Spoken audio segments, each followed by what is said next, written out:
Hi everyone, welcome back to Project 34's channel. I am so excited to be here today with you guys and just give you all a little bit of information about who I am. I promised my viewers that I would come on here and tell you guys a little bit about my story and how I met my fiance, and just give you some background information on where I was during that time in my life and before I met him.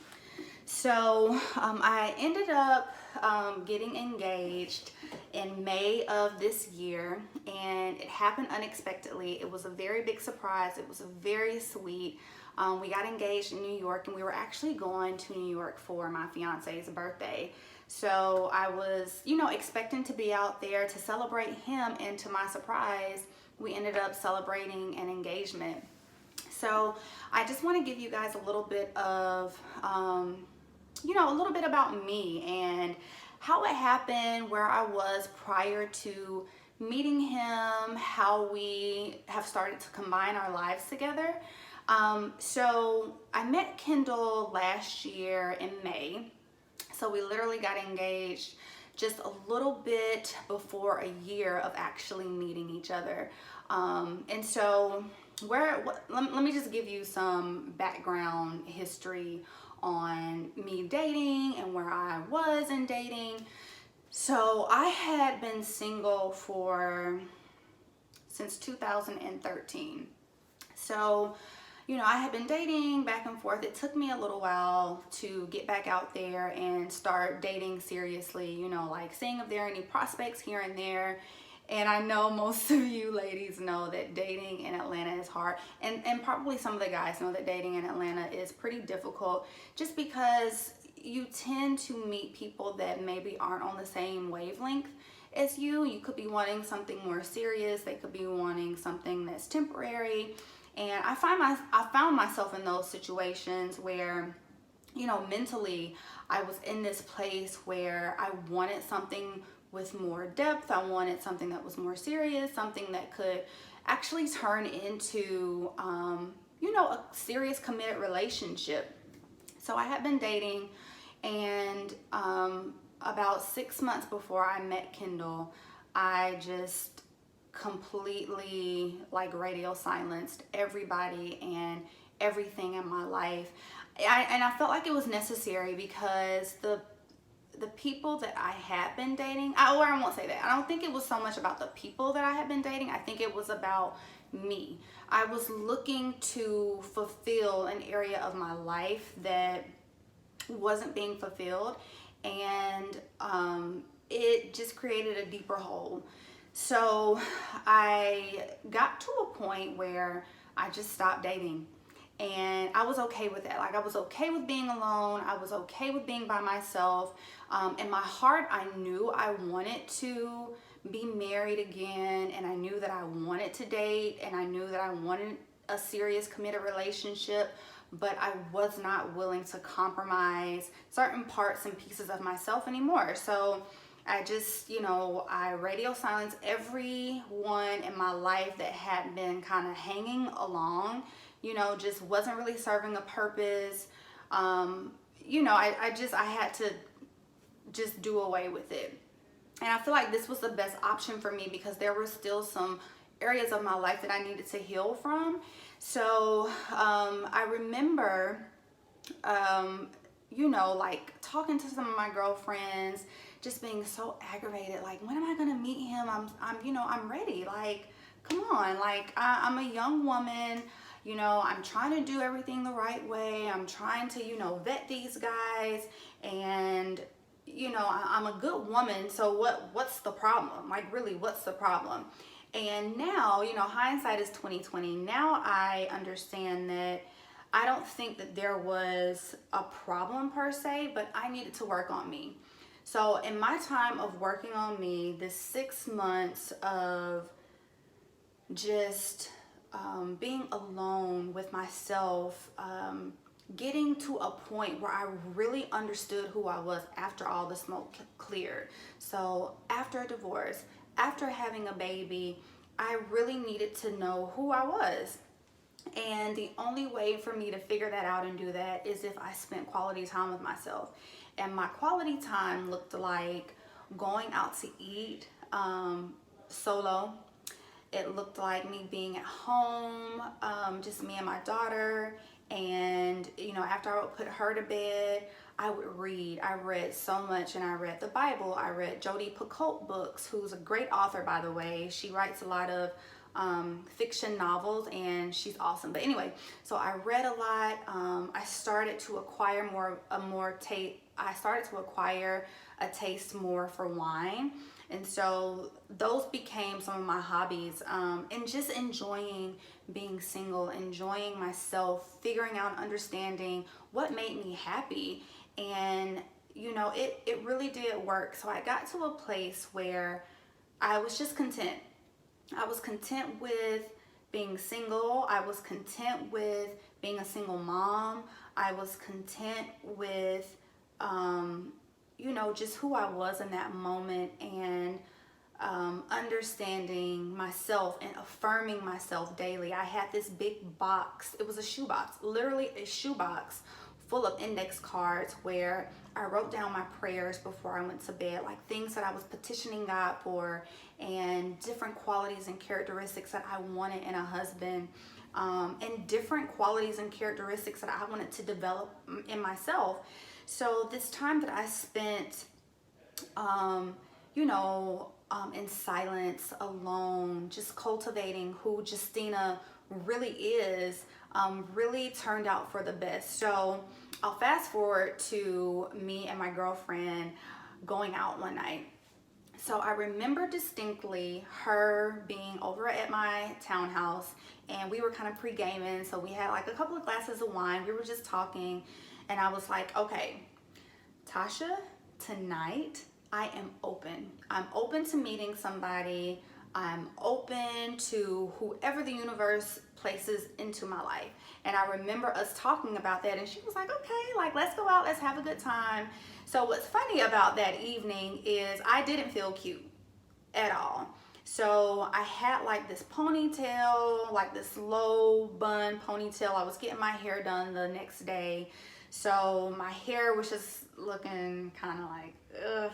I didn't think I looked cute. I mean, I wasn't looking like raggedy, but I wasn't feeling myself that night. So I tried to like put myself together as best as I knew how.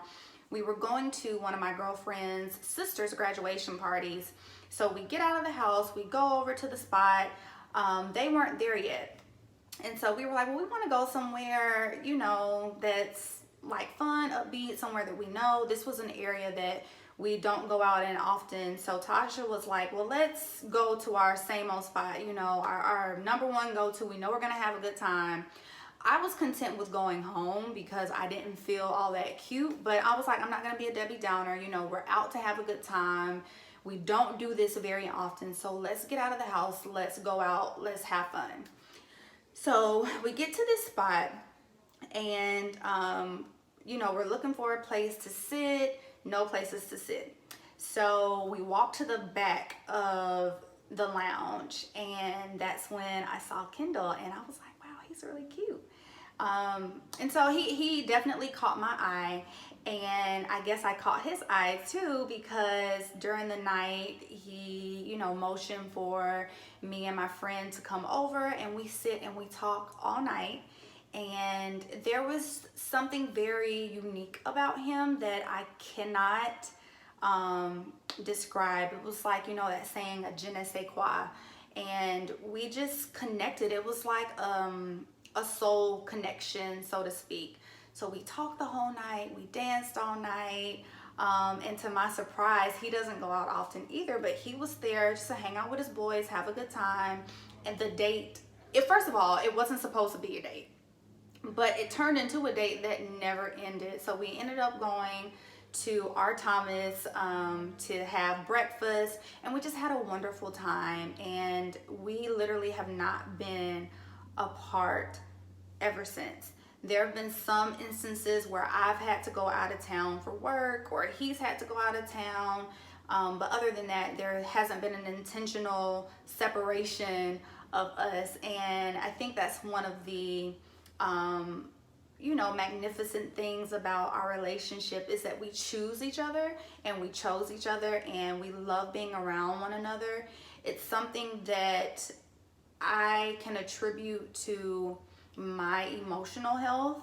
And we have this conversation all of the time that, we both needed to get to a place where we were just healthy, just healthy people.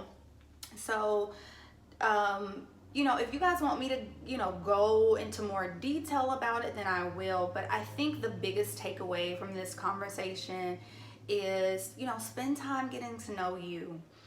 Spend time understanding what makes you happy, and provide that for yourself. Like, that was something that was so important to me, is to know what makes me happy, and what makes me sad, what makes me angry, and understand where my joy comes from. So those were things that I was really focused on during my single time and during my single season, so that when and if I did meet somebody, it would be pure, it would be natural, it would be organic. I'm so in tune with myself that nobody can fake me out. Nobody can make me believe something that is not real in them. So it's kind of like that saying, real recognizes real. And that was something that I definitely noticed in Kendall. And now we're getting married on the 31st of August.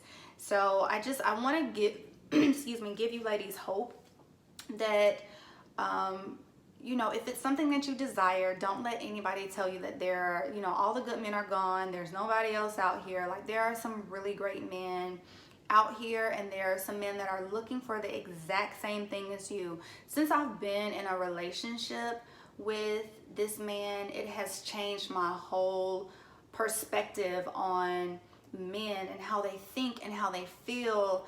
And to see an emotionally healthy man and have him be a part of my life is something that I cannot take for granted. To see him, interact with my daughter and be excited about being a bonus dad, and seeing him interact with his daughter and how involved he is in her life, and knowing how much he wants for our family, and sacrificing so much for us to be sure that we're taken care of. Those are things that I don't think Black men get enough credit for. And so I definitely, am here to say that there are great Black men out there who care about you, who want to see you win, who want to make you happier than you already are with yourself, who will love your children like you love them, who will pray for you, who will support you and have your back. So ladies, don't get discouraged. It's out there. You just continue to pray. You continue to write it down. I was very intentional about writing down all the qualities and characteristics that I wanted in my husband. And it's funny because I found the notebook that I wrote these things in the other day when we were cleaning out the garage.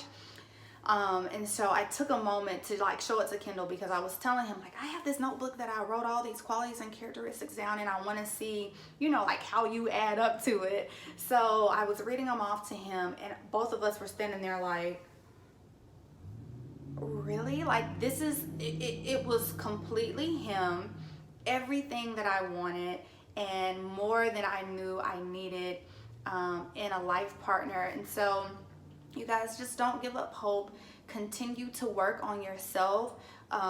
You will get what you give. You can't be nervous or scared to give someone your heart, because if it's the right person, they will give you all that love back and more. The feelings will be reciprocated. So I just hope you guys really take something positive away from this. I don't think that any of our stories are the same, but I do think that we are all connected in a way. And, it's about staying accountable. Hold yourself accountable, take self-responsibility, and put good vibes out there, good energy. And if it's not the right situation, cut it off and move on. I'm all for cutting it off and moving on. I don't have any ex-friends, none of that stuff. I've, have been a big advocate. Now, everybody doesn't have to agree with me on this, but I've been a big advocate on, if it's not supposed to be a part of your life, then let it go.